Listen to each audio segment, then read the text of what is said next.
वालेकुम। अच्छा, ये है फॉरेक्स फैक्ट्री पार्ट 4 और उसमें हम अभी देख रहे हैं कि आपने बिफोर ट्रेडिंग एनएफपी आप किन चीजों को देख रहे हैं। ठीक है।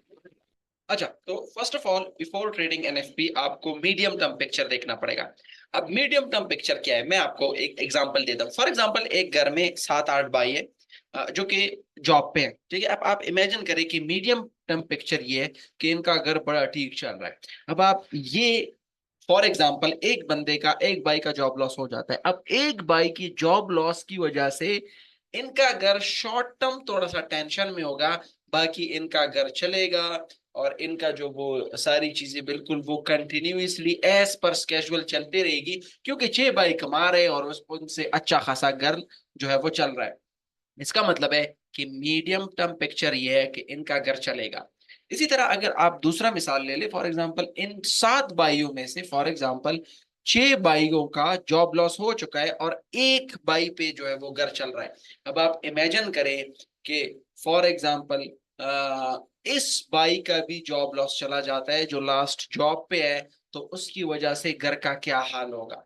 तो अब देखिए, उस एग्जांपल में 6 भाई जॉब पे है, 7वां जॉब पे नहीं है, 7वां निकल गया तो कोई इम्पैक्ट नहीं आएगा, शॉर्ट टर्म इम्पैक्ट होगा। तो इसी तरह एनएफपी में भी अगर कुछ ऐसे फिगर्स आते हैं, अगर मीडियम टर्म पिक्चर ये है कि वो 7 भाई जॉब पे है, वर्स डेटा आता है, एक भाई निकल गया है, मार्केट में शॉर्ट टर्म रिएक्शन आएगा, फिर मार्केट जो है वो वापस वापस हो जाएगा। लेकिन अगर इस तरह है कि 6 भाई ऑलरेडी जॉब लॉस हो चुका है, एनएफपी आ गया और 7वें का भी जॉब लॉस हो गया, ठीक है, और एनएफपी में वर्स्ट वर्स्ट और भी वर्स्ट आ गए, तो फिर इसका जो इम्पैक्ट है वो ज्यादा आएगा। तो फर्स्ट ऑफ ऑल आपने देखना है मीडियम टर्म पिक्चर क्या चल रहा है। अगर तो फॉर एग्जांपल, अब मीडियम टर्म पिक्चर आपने कहां से देखना है, फेडरल रिजर्व जो यूएस का सेंट्रल बैंक है उससे आपने देखना है कि वो हाइकिंग साइकिल पे है या कटिंग साइकिल पे है। फॉर एग्जांपल, आप एफओएमसी की वेबसाइट पे चले जाए, यहाँ पे मीटिंग कैलेंडर इंफॉर्मेशन स्टेटमेंट्स में पढ़ा होगा कि वो क्या बैंक रेट्स बढ़ा रहे हैं या बैंक रेट्स कम कर रहे हैं। फॉर एग्जांपल, अगर वो कटिंग साइकिल पे है, ठीक है, या अगर वो कट करने के बारे में सोच रहे हैं, तो इसका मतलब है अगर ये वर्स डेटा आता है, खराब डेटा आता है, तो इस पे मार्केट का बहुत ज्यादा रिएक्शन आएगा। क्यों? क्योंकि वो ऑलरेडी वहां पे सेंट्रल बैंक की वजह से कमजोरी है, सेंट्रल बैंक की वजह से सेंट्रल बैंक पे ऑलरेडी फोकस है। तो अगर वर्स डेटा आता है तो ये फर्दर मार्केट को पुश करेगा, एडिशनल एविडेंस जो है वो मिल जाएगा।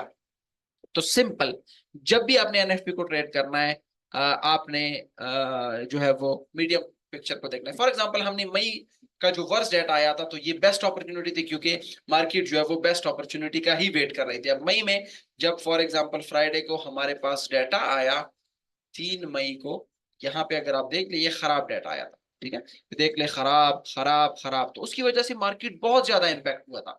ठीक है, और हमने कहा भी था कि अगर खराब डेटा आता है तो ये मीडियम पिक्चर के साथ अलाइन हो जाएगा।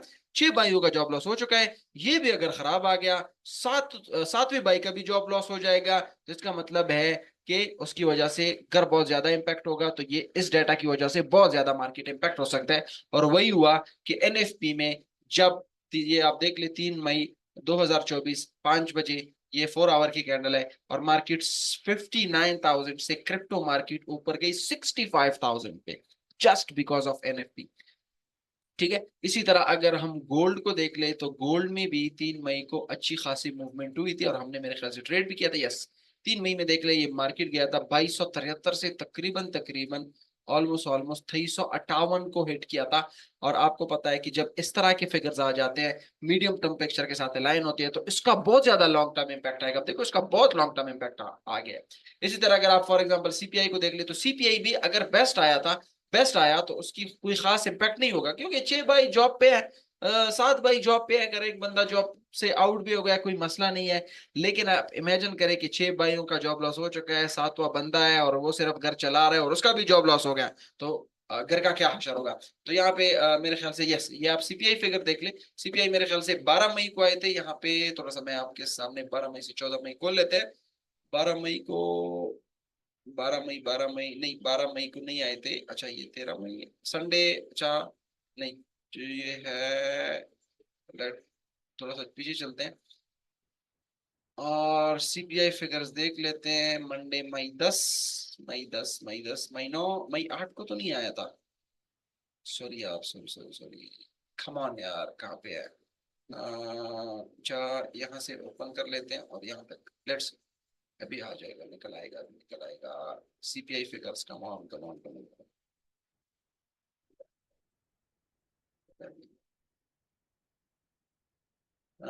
ये रहा, ठीक है। अब सीपीआई फिगर्स भी देखिए वर्स्ट आ गए, तो इसका मतलब है एक बाई का जॉब लॉस हो चुका है, एनएफपी का जॉब लॉस हो चुका है, एनएफपी खराब आ चुका है, और एनएफपी खराब होने की वजह से मार्केट जो है वो यहां से तकरीबन तकरीबन 59,000 से 65,000 पे जा चुका है। अब और अगर सीपीआई भी खराब आता है तो एक बाई भी खराब, दूसरा बाई भी खराब जो है वो, एंड अब देखिए सीपीआई भी यहाँ पे खराब आ गया है, तो उसकी वजह से क्रिप्टो मार्केट और भी पुश होके 62,000 से ऊपर जाके तकरीबन $72,000 इसने हिट किया है। तो first of all before trading NFP आपने मीडियम पिक्चर देखना है, और मीडियम पिक्चर आप यूएस की सेंट्रल बैंक फेडरल रिजर्व देख सकते हैं कि वो कटिंग साइकिल की तरफ जा रहे हैं या हाइकिंग साइकिल की तरफ। तो इस तरह नहीं है कि बस आप एनएफपी के लिए आ गए और आपने ग्रीन कैंडल रेड कैंडल देख लिया और बात खत्म, ठीक है। फिर दूसरी जो चीज है मीडियम पिक्चर के बाद पेयर आपने देख रहे हैं। फॉर एग्जांपल अब आप अगर बिटकॉइन को देख ले तो बिटकॉइन में बहुत ज्यादा इंपैक्ट आया है, 59,000 से 64,000 पे गया है। अब गोल्ड पे बहुत ज्यादा इंपैक्ट आया है, ठीक है। गोल्ड भी तकरीबन मेरे ख्याल से कहां से 2272 से तकरीबन 2320 पे इन अच्छा ये मेरे ख्याल से नहीं, ये अप्रैल का डाटा है, सॉरी सॉरी सॉरी सॉरी, मई मई मई 3 मई 3 मई 3 मई अप्रैल, ये ये है मेरे 3 मई का। अब 3 मई को जो गोल्ड है वो है तकरीबन 2300 पे, और 2300 से मार्केट ऊपर जाके जाके जाके तकरीबन 2370 पे गई है, फिर उसके बाद ऑलमोस्ट जो टॉप हिट किया है 2447 इसने हिट किया। अब गोल्ड में भी बड़ा जबरदस्त रिएक्शन आया है, लेकिन मैं आपको डॉलर इंडेक्स दिखाता हूँ। अब डॉलर इंडेक्स या यूरो यूएसडी भी आप देख सकते हैं, या डॉलर इंडेक्स आप देख लें। अब 3 मई को आप देख लें, जब डाटा खराब आया, ठीक है, 3 मई को यहाँ पे अगर हम देख लें तो 3 मई को डॉलर में कोई खास रिएक्शन हमें नहीं मिला। हालांकि डॉलर को बहुत ज्यादा नीचे जाना चाहिए था, लेकिन डॉलर थोड़ा सा यहाँ पे इन्होंने जो है वो धोखा दिया है, और उसके बाद मार्केट ऊपर गया है, ठीक है। लेकिन क्यों? क्योंकि डॉलर में रिएक्शन नहीं आया। तो पेयर सिलेक्शन बड़ा इंपॉर्टेंट है, मार्केट सिलेक्शन बड़ा इंपॉर्टेंट है बिफोर ट्रेडिंग एनएफपी। ये नहीं है कि आप किसी पे भी वो कूद जाए और कोई भी आप उसमें ट्रेड कर ले। तो इसकी जो शॉर्टकट है वो आपने ये देखना है कि मार्केट की सेंसिटिविटी किस तरफ है। फॉर एग्जांपल पेयर्स में भी इस तरह होता है, कभी कभार यूरो यूएसडी पे ज्यादा, फॉर एग्जांपल यूरो यूएसडी पे ज्यादा इंपैक्ट आता है लेकिन जीबीपी यूएसडी पे कम आता है, या कभी कभार जीबीपी यूएसडी पे ज्यादा आता है तो यूरो यूएसडी पे कम आता है, ठीक है। अब आप यूरो यूएसडी देख ले तो यूरो यूएसडी में तकरीबन यहाँ पे हमारे पास 3 मई को यहाँ पे डाटा आया है, इसको ऊपर जाना चाहिए था, ये मार्केट नीचे आ रहा है, ठीक है। तो देख ले, फिर उसके बाद थोड़ा सा ऊपर गया। तो ये सिंपली आपने पेयर सिलेक्शन इसमें बड़ी इंपॉर्टेंट है, आपने इसको देखना है। इसके अलावा आपने टेक्निकल्स को भी थोड़ा सा देखना है बिफोर ट्रेडिंग एनएफपी। अगर फॉर एग्जांपल एनएफपी ने हमें बता दिया कि भाई मार्केट, क्रिप्टो मार्केट ने ऊपर जाना है, ठीक है। इसी तरह स्टॉक मार्केट में बड़े इसका जबरदस्त रिएक्शन आया था 3 मई 3 मई 3 मई, ये रहा, ठीक है। 3 मई को हमने ट्रेड भी किया था, यस बिल्कुल 3 मई को हमने यहाँ पे ट्रेड किया था। 3 मई को यहाँ पे मार्केट आया था, ये ट्रेंड लाइन ब्रेक हुआ था और मार्केट सीधा ऊपर चला गया था। अब देखो यूरो यूएसडी में कोई खास रिएक्शन नहीं आया था, डॉलर में कोई खास रिएक्शन नहीं आया था, क्रिप्टो में बड़ा जबरदस्त रिएक्शन, गोल्ड में बड़ा जबरदस्त रिएक्शन, स्टॉक मार्केट में US 500 में इसमें बड़ा जबरदस्त रिएक्शन है, हमने इसको ट्रेड भी किया था US 500 पर। तो पेयर सिलेक्शन बड़ा इंपॉर्टेंट है। इसके अलावा टेक्निकल बड़े इंपॉर्टेंट है, आप यहाँ पे देख रहे टेक्निकल भी थोड़े से इंपॉर्टेंट है, आपने देखना है। फॉर एग्जांपल अब देखो मार्केट बिल्कुल ट्रेंड लाइन के रेजिस्टेंस पे खड़ा है, ना इसको ब्रेक कर रहा है ना कुछ कर रहा है। जैसे ही एनएफपी फिगर्स आते हैं 5:30 बजे, उसके बाद मार्केट ने इसको ब्रेक किया। मुझे ये नहीं पता कि ये ट्रेंड लाइन ट्रू ब्रेकआउट है फॉल्स ब्रेकआउट है, लेकिन मैंने जब एनएफपी को देखा कि यार एनएफपी के मुताबिक मार्केट को ऊपर जाना चाहिए, तो yes it's a true breakout और मार्केट और भी ऊपर जाएगा। इसी तरह जब बिटकॉइन में हम ट्रेड कर रहे थे 57,000 58,000 से जब हमने इसको बाई किया था, तो टेक्निकल इस वजह से भी इंपॉर्टेंट है कि यहां से मैंने बाई किया है, लेकिन मैं प्रॉफिट टेकिंग कहां पे करूंगा, मैं प्रॉफिट कहां पे लूंगा। तो यहाँ पे आप देख ले, जब हमने यहां से बाई किया है तो तकरीबन 65,000 पे हमने प्रॉफिट टेकिंग की है। क्यों? क्योंकि हमें पता है कि यहाँ पे एक रेजिस्टेंस लाइन है, यहाँ से मार्केट सपोर्ट, यहाँ से सपोर्ट, यहाँ से रेजिस्टेंस, यहाँ से रेजिस्टेंस, फॉल्स ब्रेकआउट, फिर जो है वो रेजिस्टेंस। तो हम कहेंगे ये एरिया बहुत ही ज्यादा इंपॉर्टेंट है, इसको हम ट्रेड कर सकते हैं। इसके अलावा स्टॉप लॉस की प्लानिंग बहुत जरूरी है, और हाँ मार्केट में ये जरूरी है कि न्यूज 3 हो गए, ठीक है। टेक्निकल भी बड़े इंपॉर्टेंट है, medium term picture, pair selection, technicals.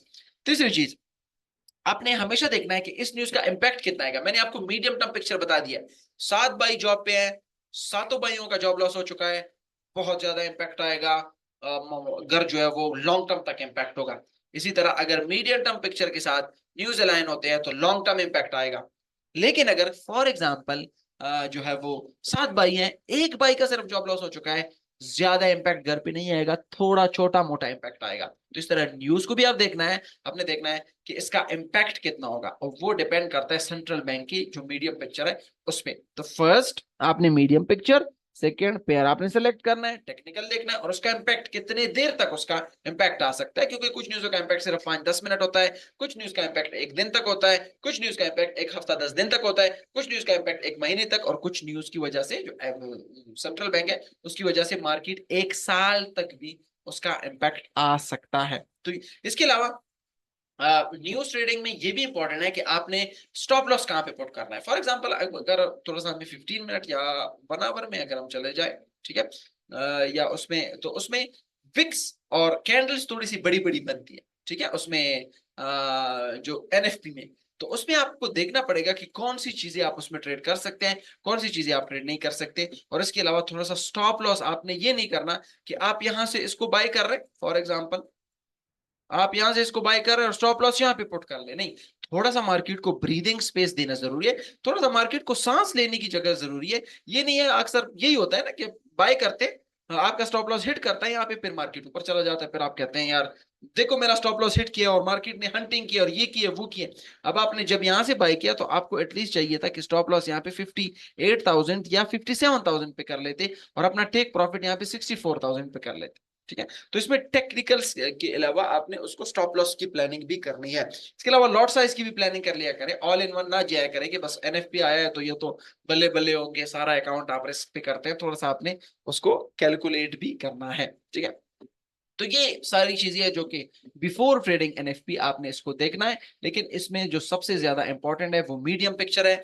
Medium term picture अगर आप देख लेते हैं तो आपको पता लग जाता है कि मार्केट में बेस्ट डाटा का इंपैक्ट ज्यादा होगा, अगर ग्रीन में आता है डाटा गुड आता है तो इंपैक्ट होगा, या रेड आता है तो उसका इंपैक्ट ज्यादा होगा। तो ये आपने बहुत ही ज्यादा केयरफुली इसको असेस करना है before trading NFP. Thank you very much.